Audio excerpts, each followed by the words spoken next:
I've got a slight issue with our recording, but so we'll records sometimes and publishes council meetings via YouTube to enhance the accessibility of council meetings to the broader Wellington community.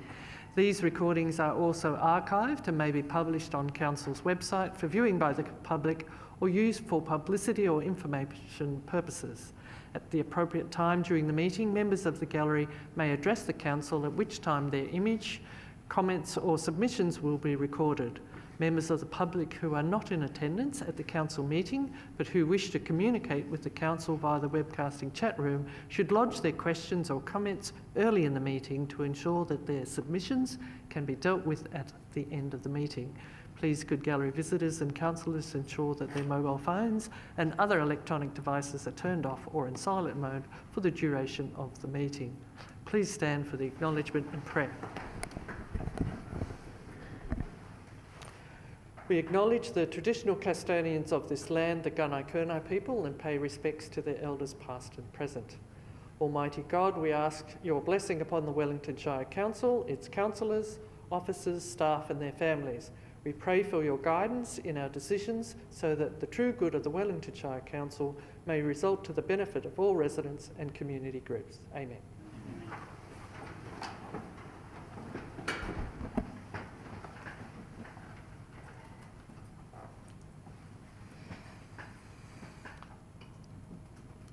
We have no apologies. A2, A3, no declarations of conflict of interest. A4, confirmation of the minutes of the previous meeting. Councillor Bai. Thanks, Mayor. I move the Council adopt the minutes and resolutions of the Ordinary Council meeting of the 21st of August 2018. Thank you. Do I have a seconder? Councillor Stevens. Is that motion opposed? The motion's not opposed. The motion is carried. Am I right with it? Item A5, business arising from the previous meetings, which we don't have any. Item A6, there's no late items. Item A7, there's no notice of motion. Item A8, there's no outstanding petitions. Item A9, invited addresses, presentations or acknowledgements. Councillor Bai? Thanks, Madam Mayor. I've just got one I'd like to do. I attended on behalf of Council the 2018 Federation Business School Gippsland Business Awards on Friday night. I thought I'd just like to point out to fellow councillors in the community of what great finalists we had from the Wellington Shire.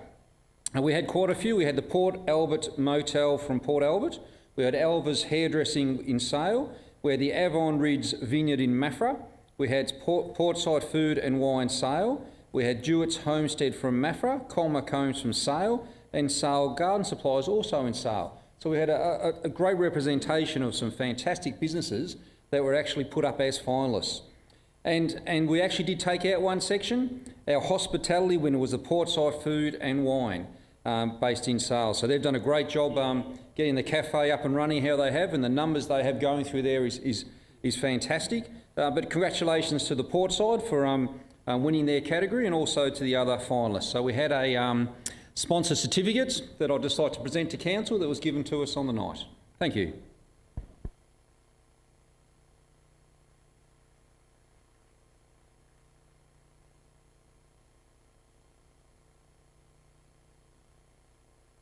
Yes, certainly, and congratulations to all of the participants, those that even put their submissions together, and certainly to the winners. So it's always a great night and a great celebration for those that are there. So thank you very much, and thank you to the organisation and all the sponsors. Councillor Hall, I believe you have some. Yeah, thank you, Mayor. I've got two acknowledgements I'd like to raise. Firstly, last Tuesday, Councillor Ripper and I attended the Farming for Success that Wellington, through its Economic Development Department, organised. And over 150 people arrived. There was 150 seats, but obviously a few more who hadn't booked arrived because their name tags had to be written in texture colour and weren't printed. It was a great conference. We were so proud of the officers and what they put together. It was a balanced program. It was one that everybody since then has talked about. It covered the broad spectrum of what goes on in Wellington. At that stage, we also launched the agriculture position paper, which deals with where our people in our department are working with the agriculture side. But we had several great speakers, but one was Sally Jones, who dealt with mental health. And when she was talking, spoke about the family business, how the father ran into a little bit of a mental problem and they found him hanging from a tree. And her story, the room was just so quiet. Everybody had full 100% attention to it. And I didn't see it, but I've since heard there were people crying with her story. And so that was one of the, well, I suppose it's a highlight because of her presentation. We also had Andrew Bulmer from Lindeno Veggies, who was the 2017 Australian Farmer of the Year. He did a great presentation. We had our chook farmer who came and talked and showed the designs taken from with a, what do you call it, not hovercraft, one of those damn, that's it. And so everybody in the room suddenly saw a poultry farm and without chooks running all around the ground. There was the Weather Bureau were there, government departments all doing presentations, and at the end of the day, which was about 3:30, 4:45, not many people had left, and the noise and the chatter. So it wasn't only a great conference, but it was a great time when the people of Wellington Shire had the opportunity to mix and meet with each other. So to our economic development team, for the job well done, I'd like to acknowledge on behalf of Council their great efforts and have that recorded. The other acknowledgement, Mayor, is the from the capital city of North Gippsland. Oh,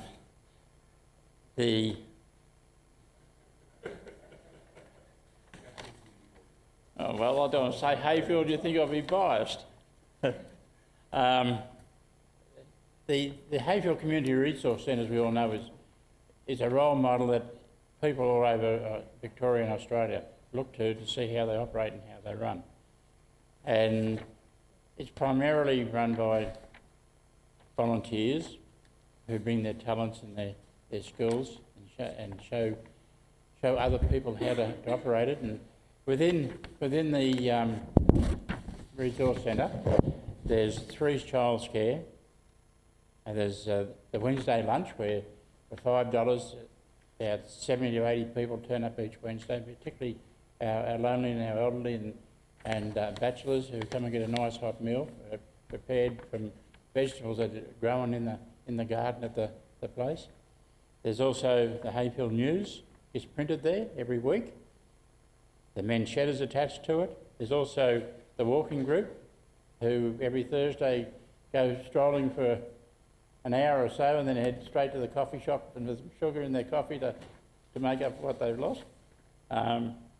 There's the garden club, there's the family history group, and they're very involved with solar energy, as Councillor McCubbin will be well aware. Hayfield, the last figures I've seen, percentage-wise, has the greatest ratio of solar panels of any town in Australia. Yeah, and it's all been driven by the resource centre. Some of us will probably remember the environmental impact that they brought to the town some years ago with what they call the flag. There was the blue, white and green flags, and when you met certain standards, that was recorded all around the world. The Chinese sent out a television crew to take a photo, and they used that on news with subtitles because it was something new and exciting. And along the way, they have won just recently Australia's strongest and most resilient community for 2017, the inaugural winners. They won the World Environment Day Awards in 2011, the Australia Day Community Award 2013. I've only just picked out a few of the awards to show you that the awards aren't just current, they're spread out over a long time because of the dedication. But the one I want to speak about right now is the award they won last Thursday night in Melbourne. And it was a fairly well kept secret, there wasn't many in the know. But I'm going to read this so I cover everything.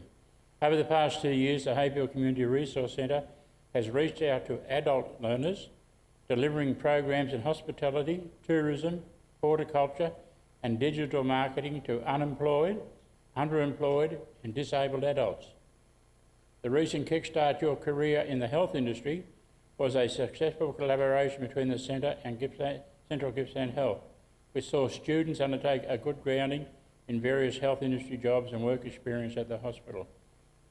And because of that, the Hayfield Community Resource Centre from the capital of North Gippsland took out the main Adult Learners Take Care stage local awards. And so they were very excited for they don't do these things for acknowledgement, they do it for the community. And I mentioned the word Hayfield, but the Resource Centre is the hub that people come from a big, broad area to participate. And so, to their credit and to the couple of drivers that are there, congratulations, and we'll look forward to seeing what they deliver next.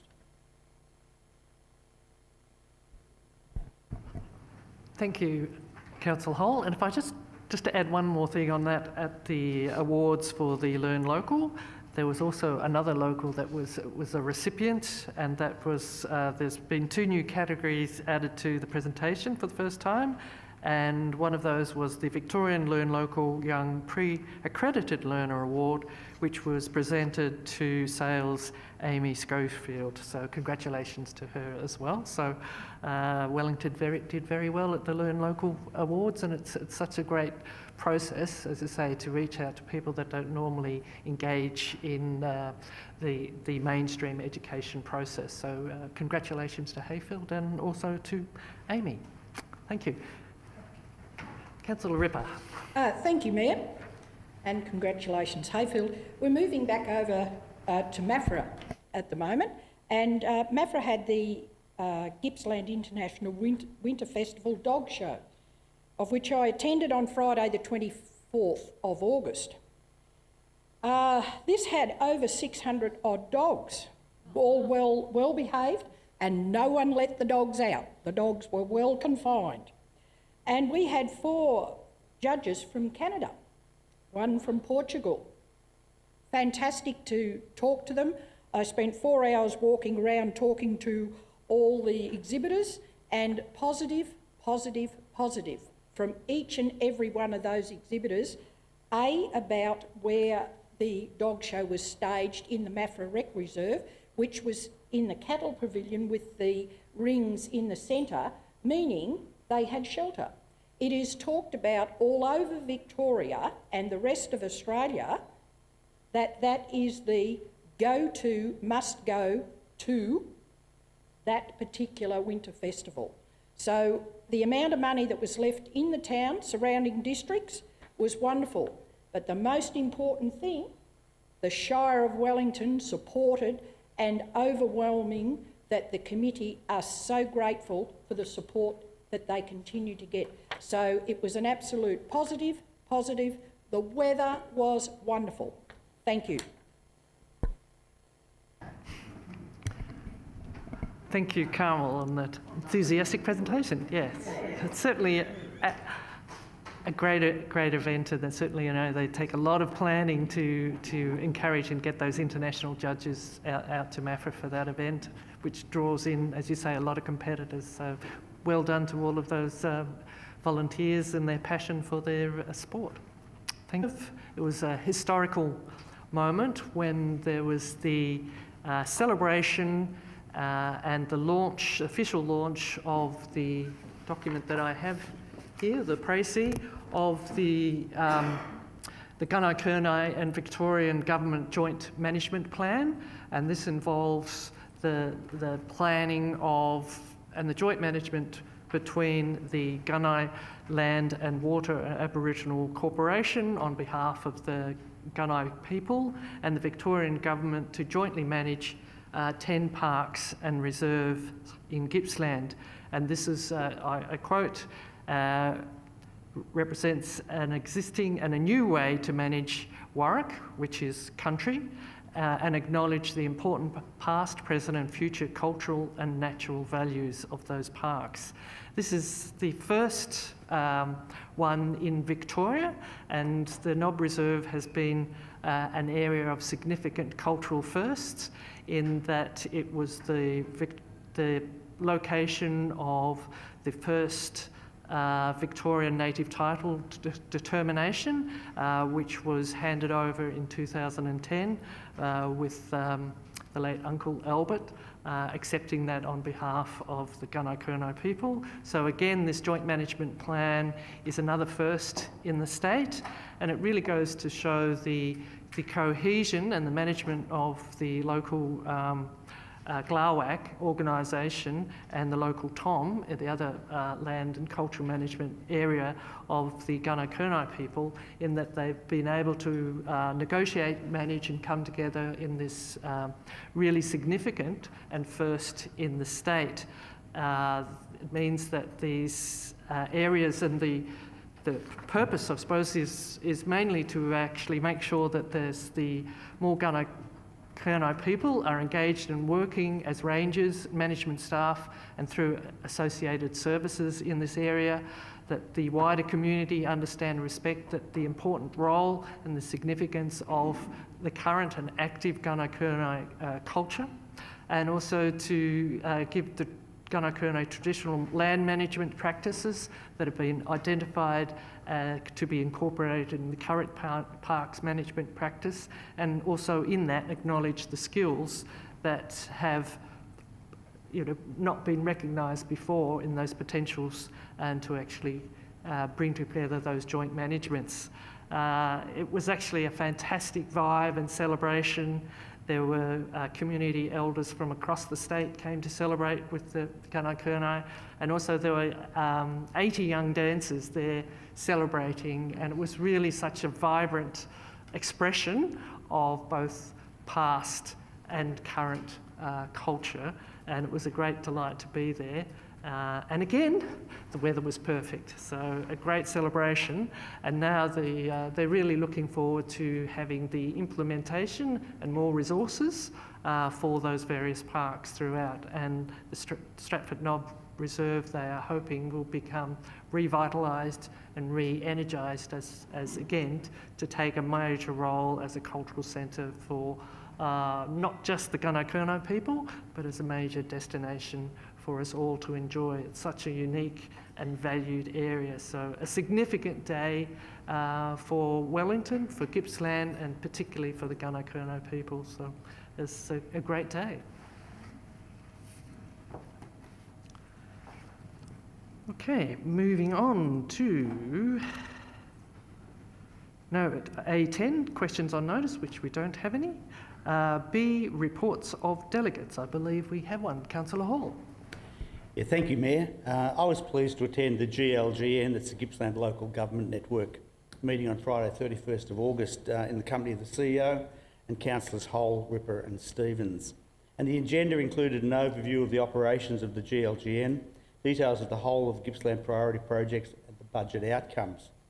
We're also privileged to have presentations on behalf of Gippsland Tech, Federation Training and Federation University, and to be able to emphasise the need for the integration and cooperation between the three institutions.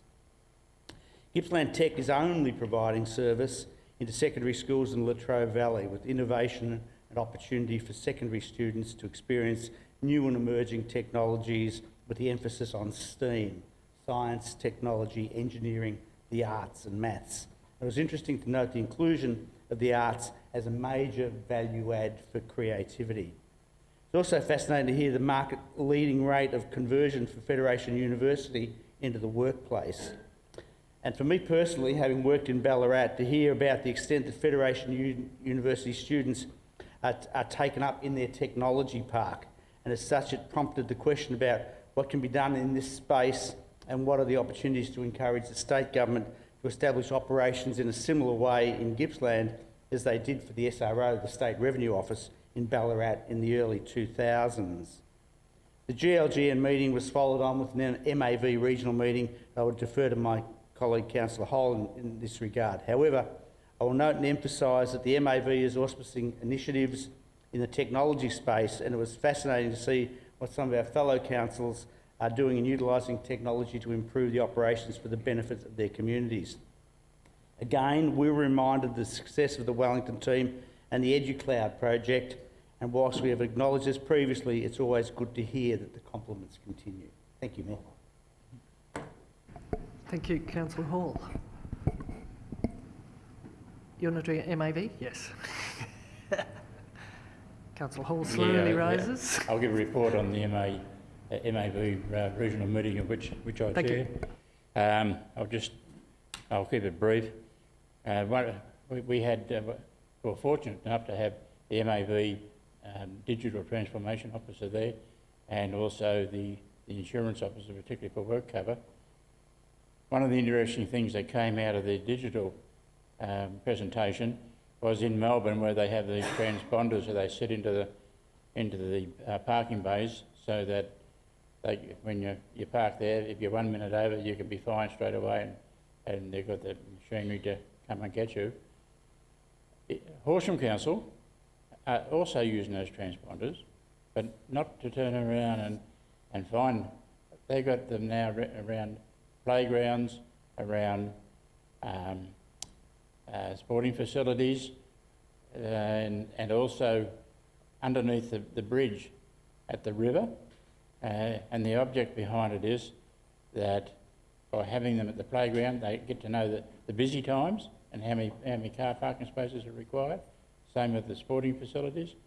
And at the bridge, because the river floods, that they can get water levels and have them on record, and to be able to use those records to, I suppose, to save anybody downriver or anybody who's sleeping under the bridge. I'm not sure, maybe both. But anyway, but that was a new use of the technology that came out. It was great. 3 or 4 things that came out as far as the overall MAV wanted to report is the landfill levy. And since 2005, we've contributed as councils 1.7 billion through the levy. That fund is now down to 562 million, and by the end of June, it was down to 513. The money's not, as we know, is not coming back into local government for work at landfills. And there was a discussion, a roundtable discussion between the MAV and government departments to see where the money's going. And at this stage, what we know, part of the money was allocated to put solar panels on trams to see whether they can run without electric power. But that came out of that landfill levy. So the Department of Environment, Land, Water and Planning is now going to look at the anomalies and the conflicts of interest in the administration of the fund.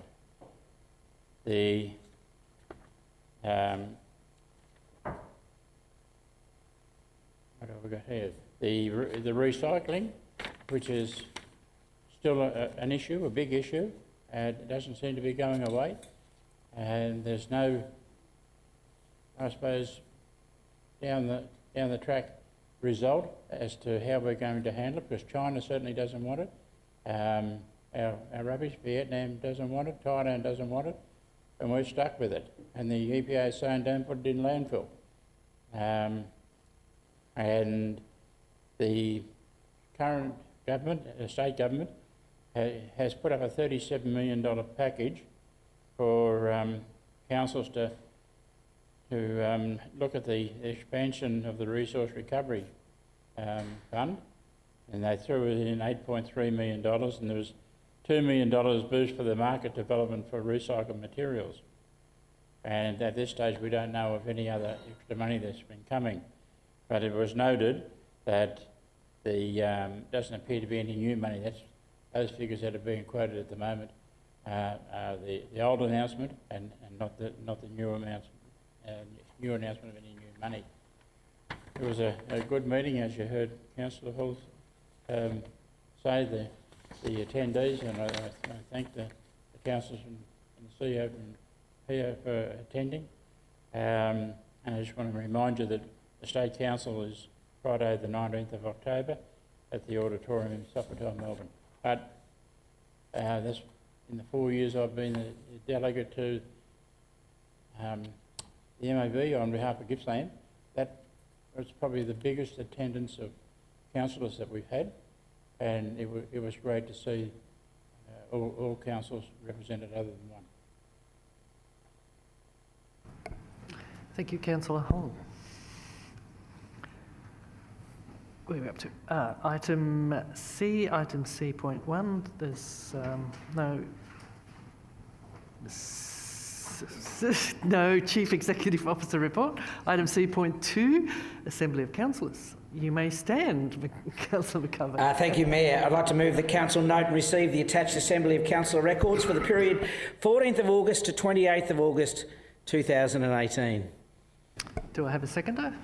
Councillor Bai. Is that motion opposed? The motion's not opposed. The motion to carry. Thank you. Councillor McCovern. Thank you, Mayor. The most important part of The Wizard of Oz is when the curtain is pulled aside and our heroes see that the fearsome wizard is actually a small, balding, fat man pulling the levers of power. This is also perhaps the most important issue within the council meeting, as it strips aside.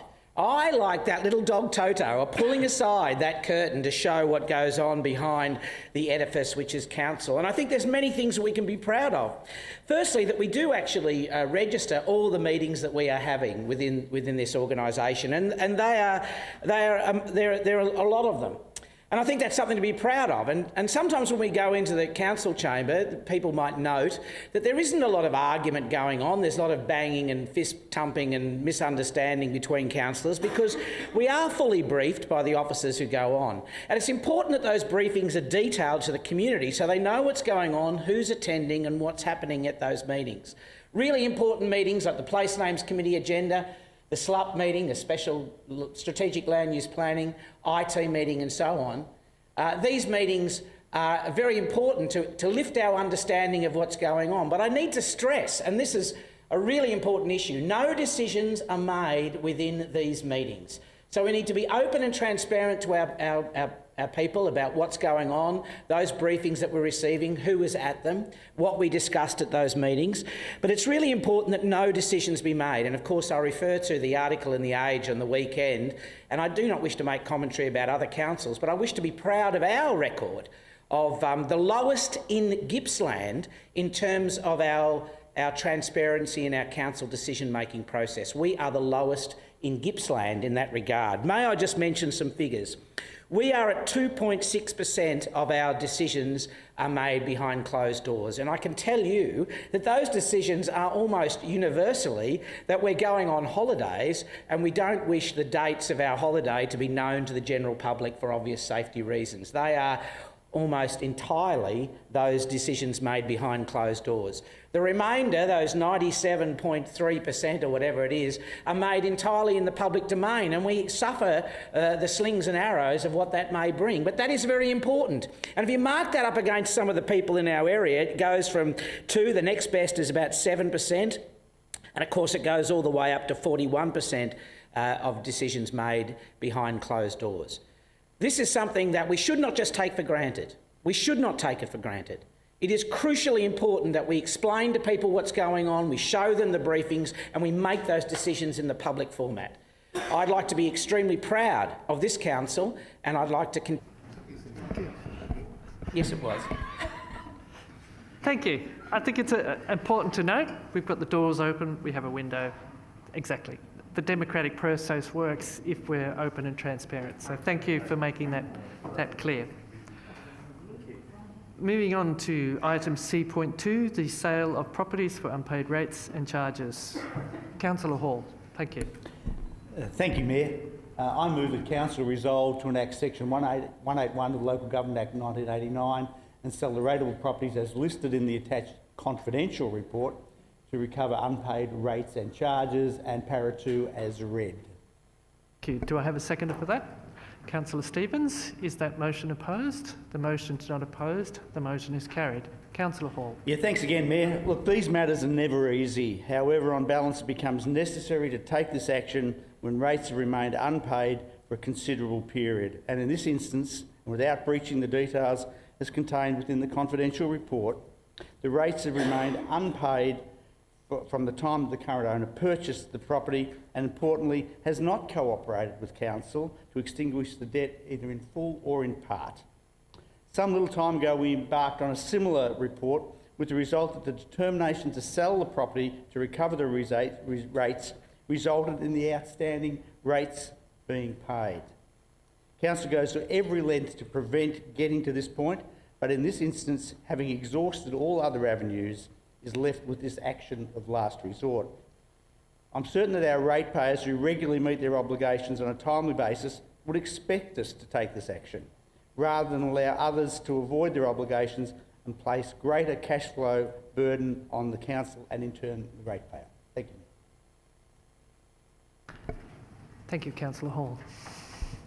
Moving on to item C.2.3, Instrument of Delegation. Councillor Barr. Councillor Resealing. I move, Mayor, I move that Council adopt the updated instrument of delegation of members of Council staff as attached. Thank you. Seconded by Councillor Marr. Is that motion opposed? The motion is not opposed. The motion is carried. Councillor Rossetti. Thank you, Mayor. Nothing too exciting in here. The instrument of delegation, of course, means that a lot of the day-to-day transactional items that Council deals with aren't actually brought to a proper Council meeting to be decided upon. They're delegated through the staff. From time to time, things change. In this case, there's been a number of changes in legislation, for instance, that simply need to be reflected in that instrument of delegation. So I wish I could rub it on for a lot longer, as Councillor McCubbin did, but I'm actually happy to sit down.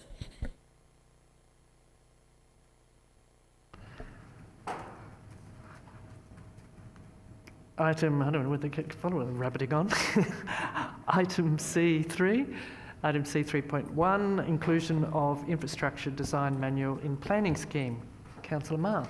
Thank you. I move that Council resolve to support a group council planning scheme amendment undertaken in accordance with Section 24 of the Planning and Environment Act 1987 to formally implement the Infrastructure Design Manual, IDM, into the Wellington Planning Scheme through the insertion of a new clause and reference document as per Attachment 1.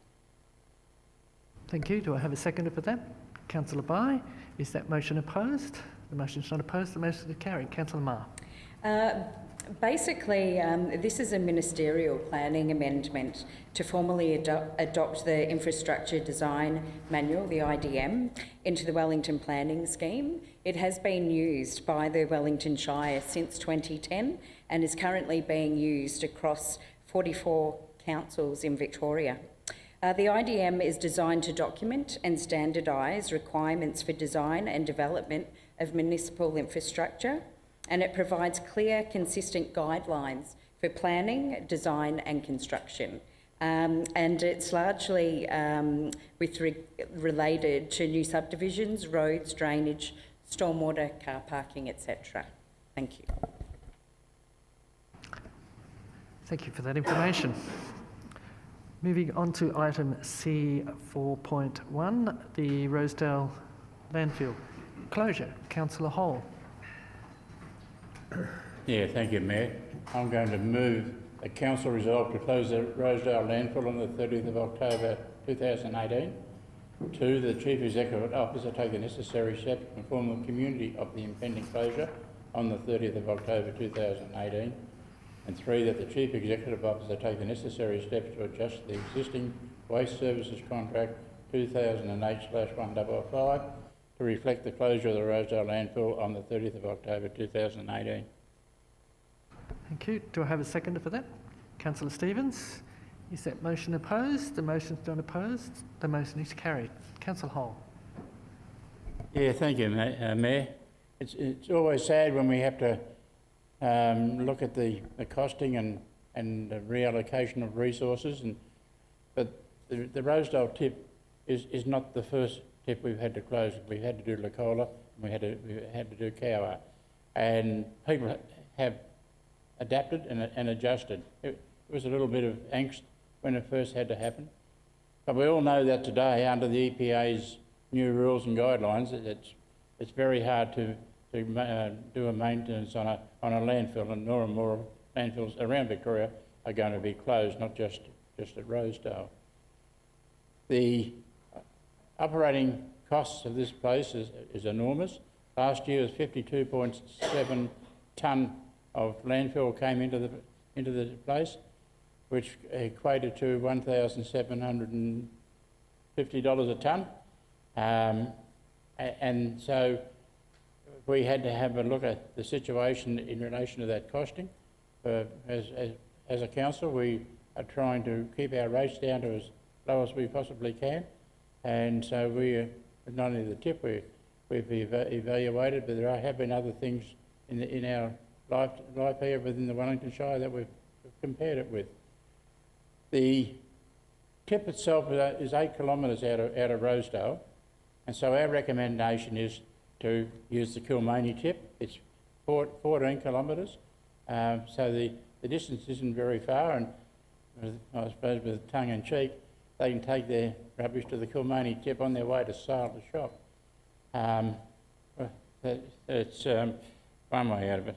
But we regret that it had to happen. But unfortunately, we have little option based on the facts that have been presented. Thank you, Councillor Hall. Item C 4.2, resealing of local roads. Councillor Ripper. Thank you. Thank you, Mayor.